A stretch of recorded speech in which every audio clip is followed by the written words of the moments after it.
So Call of Duty is arguably the biggest first-person shooter franchise out there, and it's been wowing gamers for years. I know what you're saying, Retro Gaming Tube 85, this isn't really retro. Well, first off, it kind of is. You gotta remember, Call of Duty started out on the PC, the PS2, and the Xbox, which I consider to be retro systems. And second, we're still talking about video games, so it's all good. Who knows, maybe I'll talk about current video games more often on this channel.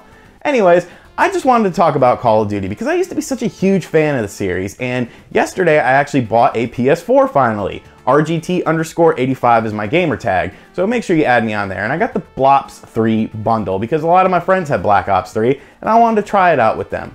So before I talk about why I feel Call of Duty needs a break, as you can see by the title of this video, I kind of just want to talk about my history with Call of Duty because I played a lot of it. I played the original on the PS2, I played Big Red 1 on the PS2, and then I played Call of Duty 2 on the Xbox 360, which was a different experience.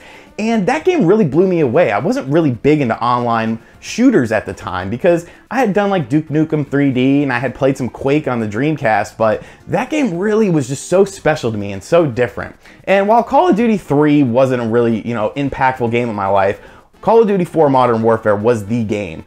I got gold guns on the PS3, the Xbox, and Xbox 360 and the Wii. Like, I was heavy into that game. I absolutely loved that game. Just everything about it just felt so tight and balanced, and no one really had an advantage over anyone. It was just all based on skill. And after that, Call of Duty kind of started going in a different direction. They had Infinity Ward and Treyarch making alternating games and alternating years. So the games were still coming out pretty yearly or close to it, but you had two different companies making it. And at the time, those companies were making two completely different experiences, in my opinion. Treyarch was doing their own thing with something like World at War, and Infinity Ward was kind of continuing on with the more futuristic stuff. And that was a cool thing about Call of Duty. All the games were either near future, present, or the past. And that made it work. That made everything flow really well. And then Call of Duty just started, it came out more and more. Modern Warfare 2, Black Ops 2, World at War.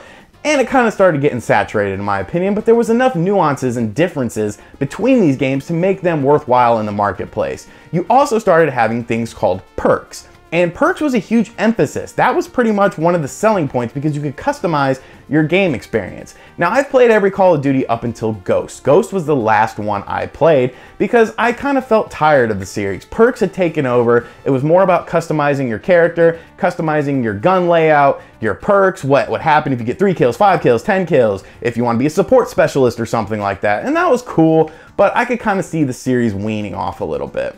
When I saw Advanced Warfare, I was really confused by what they were doing, but I was somewhat accepting because, yes, you do have to try something different with your Call of Duty. So why not take it into the, somewhat distant future and have hover packs and weird jumps and weird guns and stuff like that?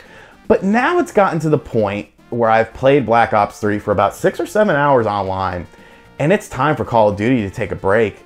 Black Ops 3 is nothing like the Call of Duties that I loved, and it's pretty much boils down to just a couple different things, in my opinion. First off, when you had all of these games being made by Infinity Ward and Treyarch, they were different experiences. They felt different, they played different, and that made yearly releases okay, in my opinion. Now the games are so similar that you can't really tell them apart anymore. There's no differences. The aforementioned perks have been pretty much nerfed and they're not a huge emphasis anymore. The emphasis is on the jump packs and stuff, which is so tacked on and so unnecessary in my opinion. Is it trying to be a war simulator, or is it trying to be Halo, or is it trying to be in the middle? But the biggest flaw with Black Ops 3 in my opinion is just the whole semblance of teamwork and controlling areas of a map. It's turned into a run and gun game, and I have no problem with run and gun games. Games like Quake, games like Unreal that are based on fastness and just getting different areas and quick reflexes, but Call of Duty was not built upon that. This Call of Duty games are not built for that. And so what you're seeing is a lot of people aren't able to get, care packages and, kill streak rewards because everything is just so frantic. Sniping is pretty much, obsolete now. You're just running and gunning on different areas of maps, and all of the maps are even convoluted. Sure, there's a cool, a couple cool ones in Black Ops 3. I like the one with the different biospheres, like the rain and the snow and then the jungle all in one level. That's pretty cool. But it just, some of the levels are so silly, like the water slide level. Like, what's the point? Like, this is supposed to be a somewhat serious game. And I think Call of Duty is just running its wheels flat, because there's nothing more you can really do without taking a substantial break. And other developers realize that. Medal of Honor used to come out all the time, and then they realized, hey, you know what? We need to step back. We need to take a break. We need to kind of figure out things. And you haven't seen a Medal of Honor in a long time. But you're still seeing Call of Duties, and they're just more and more diluted. They're more and more of the same. And the simple things that should just be the core gameplay emphasis are not there. There's no teamwork. There's no sort of good spawning. And it's frustrating because like I said, I loved Call of Duty growing up. I loved it in my late teens, early 20s. It was a huge staple. But Black Ops 3 is just such an abortion of a project that I don't understand it. I have been playing it for 6 hours. I still don't understand it. I haven't even touched the campaign because I've already heard the campaign is garbage. And that's a shame. It's a shame because Activision needs this. That's the worst part of this, because look at what happened with Guitar Hero and Skylanders and Tony Hawk 5. All three of those games did not perform up to expectations. So what happened? People from Skylanders and Guitar Hero got laid off. So the only thing that Activision is really riding on nowadays is the Call of Duty franchise. And I think it's limiting developers' creativity because you have to churn out a new game. And let's look at the new Call of Duty that's supposedly coming out soon. Space. We're going to space. Remember when Jason Voorhees went to space? Remember when Michael Myers went to space? Like, what are you doing? What are you doing?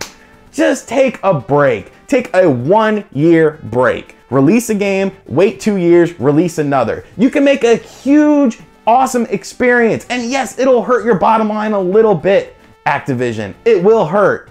But at the same time, you're not creating a good product anymore. Even the most diehard Call of Duty fans are getting tired of it. So let me know, am I alone in this, or does Call of Duty need to take a break? A simple 1-year break where there's no Call of Duty and then you get a fresh one in 2 years from the last release. I think that's perfect. Do you agree with me? Let me know what you think in the comment section below. Thank you for liking this video. Thank you for subscribing to my channel, and I will see you guys next time. Later.